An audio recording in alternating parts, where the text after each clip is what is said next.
अस्सलाम वालेकुम dear students, class 9। आज हमारा चैप्टर 4 स्टार्ट हो रहा है और इसका टाइटल है, नाम है स्ट्रक्चर ऑफ मॉलिक्यूल्स। इसमें सबसे पहला जो आपका टॉपिक है वो है why do atoms react. Why do atoms react और एटम्स कंबाइन, क्योंकि रिएक्शन में भी कॉम्बिनेशन होती है। सो कंबाइन और रिएक्ट एक ही मतलब है। एटम्स क्यों मिलते हैं और यही एटम्स मिलकर ये सब कुछ बना हुआ है। हम और हमारे सराउंडिंग में जो कुछ है, जो कुछ हमें नजर आ रहा है, the entire matter is formed due to this combination। जो कंपाउंड्स फॉर्म में हैं, जो एलिमेंट्स फॉर्म में हैं, जो मिक्सचर्स हैं, यही है ना, या एलिमेंट्स हैं या कंपाउंड्स हैं या मिक्सचर्स हैं, सब कुछ। तो इनमें एटम्स रिएक्ट कर चुके हैं, एटम्स कंबाइन हो चुके हैं, तब ये मैटर बना हुआ है, including our body। So atoms क्यों बनते हैं, एटम्स क्यों कंबाइन होते हैं, एलिमेंट्स क्यों रिएक्ट करते हैं, एक सादा अल्फाज में मैं आपको समझाने की कोशिश कर रहा हूं कि दो क्लासेस है एलिमेंट्स की ब्रॉडली। एक है नोबल गैसेस। नोबल गैसेस जो ग्रुप 8 में आ रहे हैं आपके पीरियोडिक टेबल के मुताबिक 8A, और जो आजकल आयुपेक सिस्टम है उसमें ग्रुप 18 में ये फॉल करते हैं। Helium, neon, argon, krypton, xenon and the last 118 element, जो आखिरी एलिमेंट डिस्कवर हुआ है वो इसके बाद आ रहा है उन ऑक्टियम। लेकिन लेटेस्ट इसका एक नाम भी उन्होंने रखा हुआ है, तो उसमें जाने की ज़रूरत नहीं है। इसकी सारी प्रॉपर्टीज़ हमें क्लियर नहीं है इस एलिमेंट की, तो इसलिए हालांकि ये टोटल हमारे पास 1 2 3 4 5 6 helium, neon, argon, krypton, xenon, radon, इसके बाद रेडॉन है, जेनॉन के बाद रेडॉन है, RN, रेडॉन के बाद ये है। हमारे पास 7 नोबल गैसेस हैं। इनर्ट भी इनको कहते हैं, इनर्ट गैसेस। इनर्ट का मतलब है, या नोबल का मतलब है कि ये रिएक्ट नहीं करते। नोबल रिएक्ट नहीं करता, इनर्ट रिएक्ट नहीं करता। So they are non reactive. Actually they are non reactive, they do not react because they are stable. अब यहां से बात स्टार्ट हो जाती है। सारे नोबल गैसेस स्टेबल हैं, इसलिए वो रिएक्ट नहीं करते, इसलिए वो कंबाइन नहीं होते आपस में या किसी और के साथ। अब स्टेबल क्यों हैं, इसकी थोड़ी हम डिटेल में जाते हैं। स्टेबल क्यों हैं? Reason, because their shells are complete. Shells इनके कंप्लीट। शेल के कंप्लीट होने से क्या मुराद है? देखिए, अगर के शेल में 2 इलेक्ट्रॉन हो तो कंप्लीट है, एल में 8 इलेक्ट्रॉन हो तो कंप्लीट है, एंड सो ऑन। अगर 2 इलेक्ट्रॉन हो तो हम कहते हैं कि कंप्लीट डुप्लेट, और अगर 8 इलेक्ट्रॉन हो तो हम कहते हैं कंप्लीट ऑक्टेट। के शेल में 2 इलेक्ट्रॉन हो, 2 से ज्यादा आ भी नहीं सकते, तो हम कहते हैं कंप्लीट डुप्लेट। डुप मीन्स 2। डुप का मतलब है 2 इलेक्ट्रॉन है ना, डुप 2 इलेक्ट्रॉन, 8 इलेक्ट्रॉन है। ऑक्टेट, तो ऑक्टेट में जो ऑक्ट है ना, ऑक्ट का मतलब है 8, 8 इलेक्ट्रॉन, इसलिए इसको ऑक्ट कहते हैं, ऑक्टेट कंप्लीट, डुप्लेट कंप्लीट। तो जो नोबल गैसेज हैं, जो इनर्ट गैसेज हैं या नोबल गैसेज हैं, ये 7 हैं। इनके डुप्लेट्स ऑक्टेट्स कंप्लीट हैं, इसलिए हम कहते हैं इनके शेल्स कंप्लीट हैं और हम कहते हैं ये स्टेबल है। They can live their own lifes, they don't need other elements, other atoms to combine with. दूसरे एटम्स के साथ कंबाइन करने की ज़रूरत नहीं है, ये खुद कफील है, ये स्टेबल है, ये अपनी आज़ादाना ज़िंदगी गुजार सकते हैं किसी के साथ मिले बगैर। तो ये सारी इनकी प्रॉपर्टीज़ हैं। तो टोटल एलिमेंट्स तो जो डिस्कवर हुए हैं वो 118 हैं। आपके कोर्स में नहीं है, ये पुराना है, डेफिनेटली अपडेटेड तो है नहीं। तो 118 एलिमेंट्स हैं। अब 118 में से 7 ये नोबल गैसेस हैं, बाकी जो 111 है वो नॉन नोबल गैसेस हैं, या नोबल गैसेस के अलावा बाकी जो एलिमेंट्स हैं वो हैं। इनको नॉन नोबल गैसेस भी हम कह सकते हैं, non inert gases.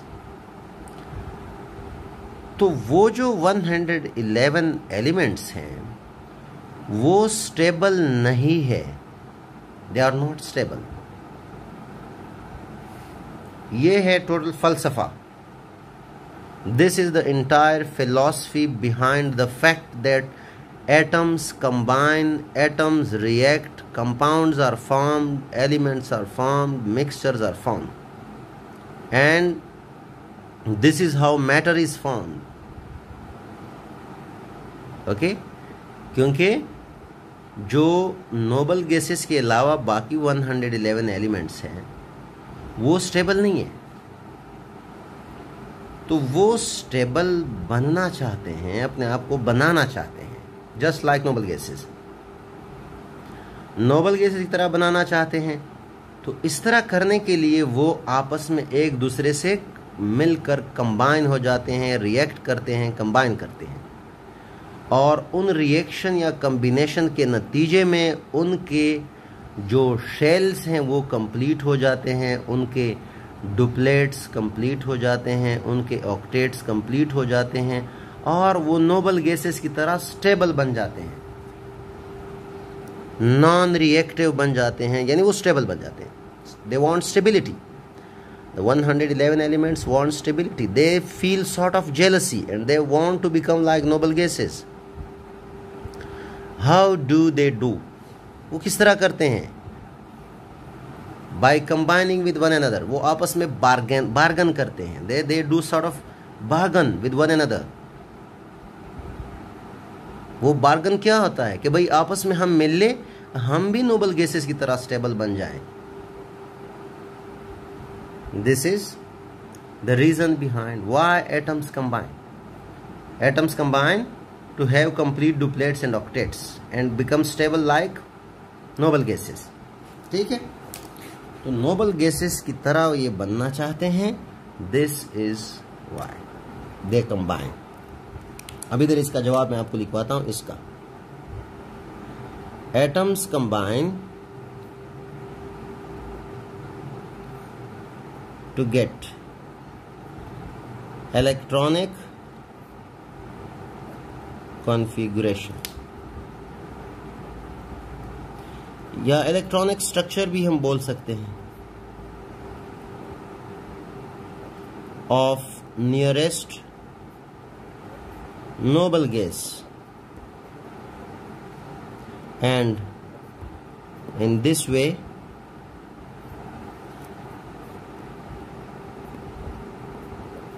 they become stable. उनके डुप्लेट ऑक्टेट कंप्लीट हो जाते हैं और स्टेबल हो जाते हैं. तो वो एटम्स इसलिए कंबाइन होते हैं कि वो स्टेबल हो जाए. बेसिकली वो स्टेबिलिटी चाहते हैं. स्टेबिलिटी किस तरह आएगी कि वो electronic configuration of nearest noble gas या neighbouring noble gas electronic configuration या इलेक्ट्रॉनिक स्ट्रक्चर एडॉप्ट करे. तब वो स्टेबल होंगे ना कि उनके इलेक्ट्रॉन 2 और 8 इस तरह बन जाए ना, डुप्लेट ऑक्टेट कंप्लीट हो, उनमें इलेक्ट्रॉन वही आ जाए या उनकी इलेक्ट्रॉनिक कॉन्फ़िगरेशन वही बन जाए जो नोबल गैसेस की है, तब ये स्टेबल बन जाएंगे. नाउ वो किस तरह होती है, वो किस तरह होगा। पहले नोबल गैस कॉन्फ़िगरेशन में आपको करवाता हूं। हीलियम की कॉन्फ़िगरेशन क्या है आप डिटेल से कर चुके हैं, ये चीज़ें मैं आपको करवा चुका हूं। हीलियम का एटॉमिक नंबर 2 है, इसका 1s2 ये इलेक्ट्रॉनिक कॉन्फ़िगरेशन है, 2 इलेक्ट्रॉन है इसके पास 1s2। अब हाइड्रोजन क्या है, हाइड्रोजन को आप देखें, हाइड्रोजन के पास एक इलेक्ट्रॉन है 1, तो ये 1s1 है, तो इसका मतलब ये स्टेबल नहीं है। ये भी 2 इलेक्ट्रॉन अपने अंदर रखना चाहते हैं, 2 इलेक्ट्रॉन, तो इसलिए हाइड्रोजन सोडियम के साथ मिलेगा और वो हीलियम की तरह 2 इलेक्ट्रॉन बनाएगा। सोडियम के साथ कैसे मिलेगा, सोडियम अपना इलेक्ट्रॉन इसको देगा, इसके पास 2 हो जाएंगे। अच्छा, पहले मैं ज़रा आगे जाता हूँ। नियॉन का ये नोबल गैस फैमिली है, नियॉन के पास 10 इलेक्ट्रॉन है, 1s2 2s2 2p6 2 2 4 और 6 10 इलेक्ट्रॉन बन गए। इसके बाद आर्गॉन है, 18 इलेक्ट्रॉन है इसके पास, 1s2 2s2 2p6 3s2 3p6 2 2 4 6 10 12 18। ये इसी कॉन्फ़िगरेशन है आर्गॉन की, ये नियॉन की है, ये हीलियम की है। अब ये 3 नोबल गैसेस सामने रखे और आप डिफरेंट एलिमेंट्स को देखें, एटम्स को देखें, वो किस तरह मिलते हैं। ये हाइड्रोजन है, ये मैंने अलग रखे नोबल गैसेस। अब ये नॉन नोबल गैसेस हैं, हाइड्रोजन प्लस सोडियम ये किस तरह मिलते हैं, why do they combine, topic ये है ना, why do they combine. Sodium के पास इलेक्ट्रॉन है 11, 1s2 2s2 2p6 3s1 2 2 4 6 10 11 electron है सोडियम के पास। अब सोडियम ये इलेक्ट्रॉन हाइड्रोजन को देगा, ये वाला इलेक्ट्रॉन एक इलेक्ट्रॉन है, हाइड्रोजन को देगा, तो हाइड्रोजन का इलेक्ट्रॉनिक कॉन्फ़िगरेशन 1s2 बन जाएगा, किसकी तरह, हीलियम की तरह। तो हाइड्रोजन हीलियम की तरह स्टेबल हो गया क्योंकि इसने electronic configuration of helium adopt की, एक्वायर की। सोडियम के साथ क्या हुआ, उसने जब एक इलेक्ट्रॉन दिया तो उसके पास ये तो चला गया, अब ये नहीं रहा, उसकी कॉन्फ़िगरेशन ये बन गई। ये कॉन्फ़िगरेशन किसकी है, 1s2 2s2 2p6 नियॉन की है, तो ये नियॉन की तरह बन गया, ये नियॉन की तरह स्टेबल बन गया। तो हाइड्रोजन भी स्टेबल हो गया, सोडियम भी स्टेबल हो गया नोबल गैसेस की तरह। हाइड्रोजन का ये डुप्लेट है, 2 इलेक्ट्रॉन है, पहले शेल में 2 आते हैं, तो इसका डुप्लेट कंप्लीट और इसका ऑक्टेट कंप्लीट, पहले शेल में 2 दूसरे में 8, 2 का मतलब ये दूसरा शेल है, दूसरे शेल के सब शेल S और P है, तो ये दूसरा शेल है, दूसरे में कितने इलेक्ट्रॉन है 2 6 8, तो इसका ऑक्टेट कंप्लीट है और इसका डुप्लेट कंप्लीट है। ये वाला डुप्लेट कंप्लीट है सोडियम का, लेकिन अब ये डुप्लेट से आगे बात चली गई। सिर्फ अगर ये होता तो फिर हम डुप्लेट की बात करते, अब तो आगे यानी 2 शेल है, पहले में 2 दूसरे में 8, तो दूसरे शेल में जब 8 आ जाए तो ऑक्टेट कंप्लीट हो गया, ठीक है, लाइक दिस। ये सोडियम है, 2 इलेक्ट्रॉन और 8 इलेक्ट्रॉन, तो नियॉन भी इसी तरह है, पहले में 2 दूसरे में 8, तो दोनों जो है। अब बात यह है नियरेस्ट नोबल गैस की, हाइड्रोजन के करीब कौन है, हीलियम करीब है, नियॉन दूर है, नियॉन के पास 10 इलेक्ट्रॉन है, हाइड्रोजन के पास 1 है, तो 1 और 10 में बड़ा फर्क है, जितने इलेक्ट्रॉन में फर्क ज्यादा होगा जितना उतना डिस्टेंस ज्यादा होगा। पीरियोडिक टेबल में आप खुद चेक करें, नियॉन जो है हाइड्रोजन से बहुत दूर पड़ा हुआ है, हीलियम नोबल गैस जो है हाइड्रोजन के बिल्कुल साथ है, पड़ोस में है, नेबर है, तो इसलिए हाइड्रोजन हीलियम की तरह बनना चाहता है, हाइड्रोजन नियॉन की तरह नहीं बन सकता। हाइड्रोजन को 9 इलेक्ट्रॉन चाहिए, 9 इलेक्ट्रॉन चाहिए कि वो नियॉन की तरह बन जाए। 9 इलेक्ट्रॉन कोई नहीं देता इसको, 1 इलेक्ट्रॉन इसको देता है, सोडियम तैयार है। अच्छा, सोडियम को देखो, सोडियम के पास 11 इलेक्ट्रॉन थे, 1 लूज किया, अब 10 हो गए, तो नियॉन के पास भी 10 है, तो सोडियम के पास पहले 11 थे, नियॉन के पास 10 है, तो 11 और 10 देखो साथ साथ है, ये भी पड़ोस में रहते हैं एक दूसरे के, तो सोडियम अपने पड़ोसी नियॉन की कॉन्फ़िगरेशन अडॉप्ट करेगा, हीलियम की नहीं, क्योंकि हीलियम के लिए इसको क्या करना होगा, 9 इलेक्ट्रॉन इसको लूज करने होंगे, तब ये हीलियम बनेगा, तो ये बड़ा दूर है, इसलिए कहते हैं कि nearest noble gas configuration adopt करेगा हाइड्रोजन, ये और ये, ठीक है। इस तरह सोडियम ये नहीं बना सकता, सोडियम को मजीद 7 इलेक्ट्रॉन चाहिए आर्गन जैसा बनने के लिए, तो ये भी नेबरहुड में नहीं है। नेबरहुड वाला जो फैक्टर है वो बड़ा इंपॉर्टेंट है। तो this is why sodium hydrogen can combine. ठीक है, ये ऑक्टेट और डुप्लेट रूल का जो कॉन्सेप्ट है, it was given by G.N. Lewis. ये एक अमेरिकन साइंटिस्ट था 1916 में, इसने ऑक्टेट और डुप्लेट का कॉन्सेप्ट दिया। पहले शेल में 2 और इससे आगे वाले जो शेल्स है उनमें 8 इलेक्ट्रॉन रखना। This is called octet and duplet. What is octet rule? Ability to keep 8 electrons. What is duplet? Ability to keep 2 electrons.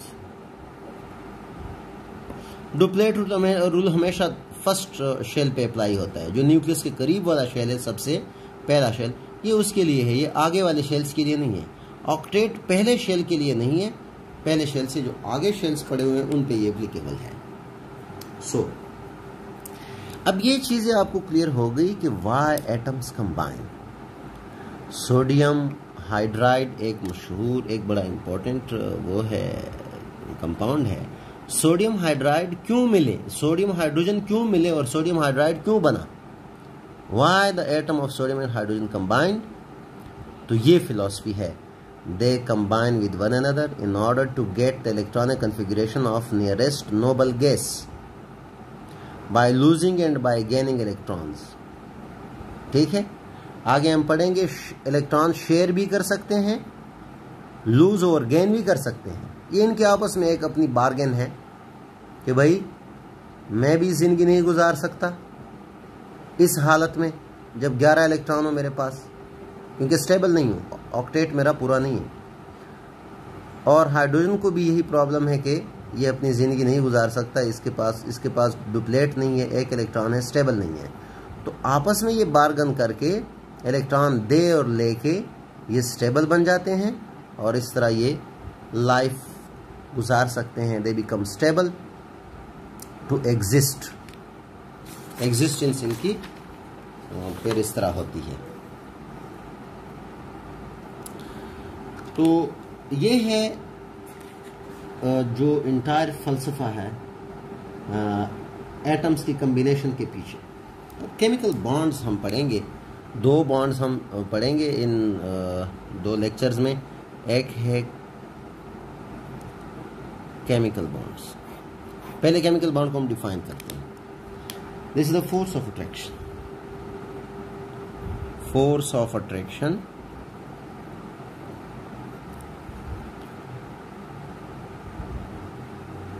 which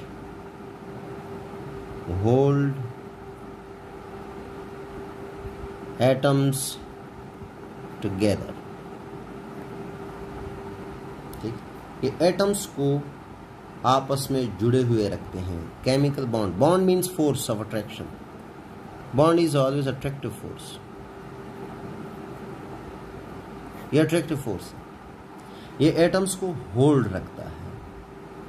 ठीक है, ये एटम्स को जुड़े हुए रखता है। तो इसकी 2 टाइप्स हम पढ़ेंगे। पहली टाइप जो है ना, टाइप्स, आयनिक बॉन्ड। दूसरी टाइप है कोवेलेंट बॉन्ड।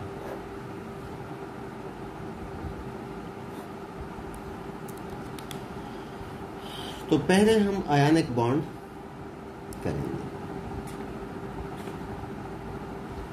आयनिक बॉन्ड की पहले डिफिनीशन है, force of attraction between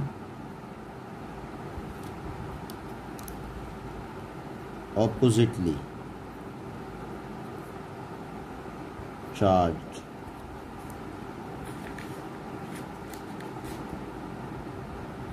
ions. Ions आप चैप्टर 1 में जो है कर चुके हैं। तो अपोजिटली चार्ज आयंस का मतलब है कैटायन प्लस एनाइन। तो कैटाइन और एनाइन के दरमियान जो फोर्स ऑफ अट्रैक्शन है that is called ionic bond. This is ionic bond. अब अगला हमारा जो पॉइंट होगा जिसको हम एक्सप्लेन करेंगे, एनाइन और कैटाइन कैसे बनते हैं, how do they form. Cation A9 यानी अपोजिटली चार्ज आयंस बनते कैसे हैं, ये हमारा नेक्स्ट पॉइंट है।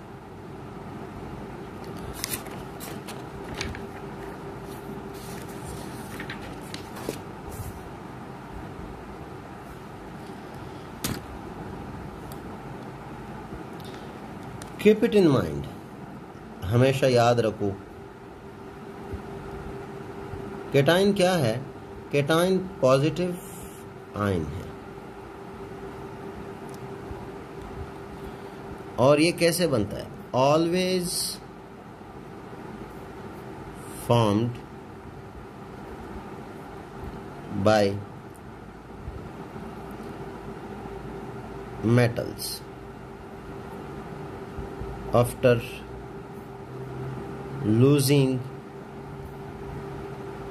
one or more electrons।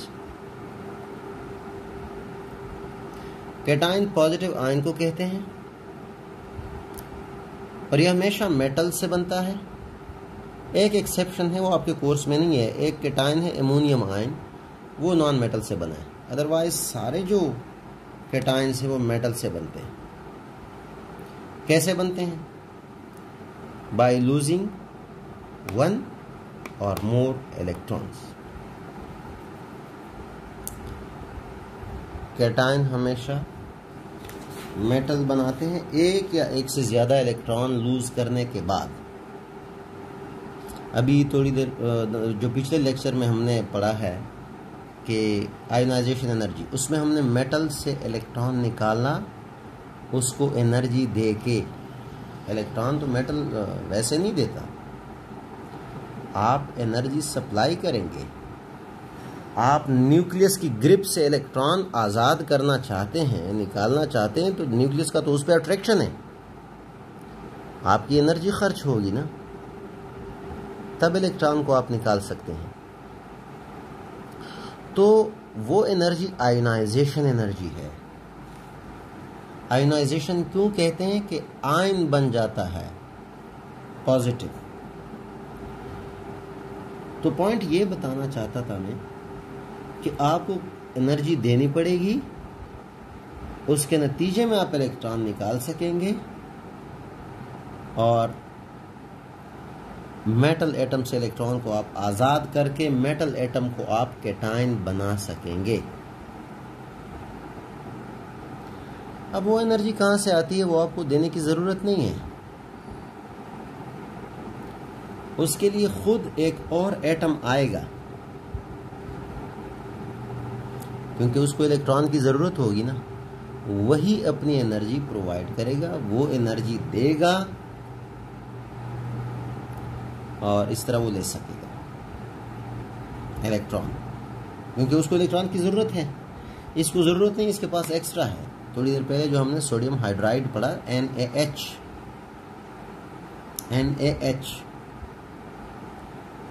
तो हाइड्रोजन को ज़रूरत ही इलेक्ट्रॉन की, सोडियम के पास इलेक्ट्रॉन एक ज़्यादा था,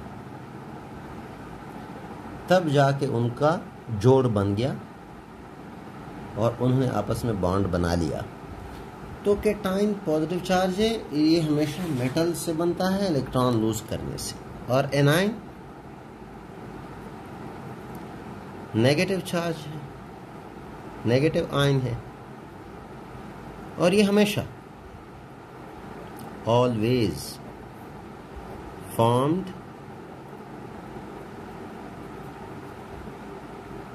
by gaining one or more electrons। ये हमेशा नॉन मेटल बनाता है। नॉन मेटल का काम है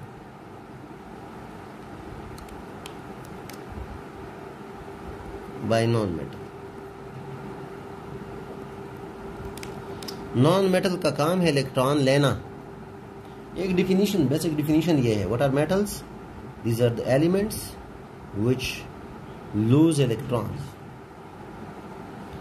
which tend to lose electron, while non-metals have tendency to accept electrons. Non-metals electron acceptors हैं, metals electrons donors हैं।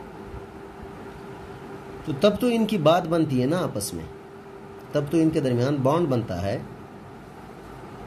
मेटल नॉन मेटल के दरमियान जो बॉन्ड बनता है वो तो इसी वजह से बनता है कि मेटल इलेक्ट्रॉन देने को तैयार है, इसके बाद ये स्टेबल हो जाता है, electronic configuration of nearest noble gas adopt करता है, और नॉन मेटल जो है वो इलेक्ट्रॉन लेने के लिए तैयार है, क्योंकि इलेक्ट्रॉन लेने के बाद, एक्सेप्ट करने के बाद nearest noble gas configuration adopt करता है, और इसी तरह मेटल और नॉन मेटल दोनों स्टेबल बन जाते हैं। Then they can exist easily. So next lecture में हम इसकी डिटेल पे जाएंगे कि कैटाइंस और एनाइंस, फिर शेल डायग्राम वगैरह हम ड्रा करेंगे कि डिफरेंट मेटल और नॉन मेटल के आयंस कैसे बनते हैं, फिर उनके दरमियान अट्रैक्टिव फोर्स किस तरह बनती है। So this was enough for today. Wish you good luck.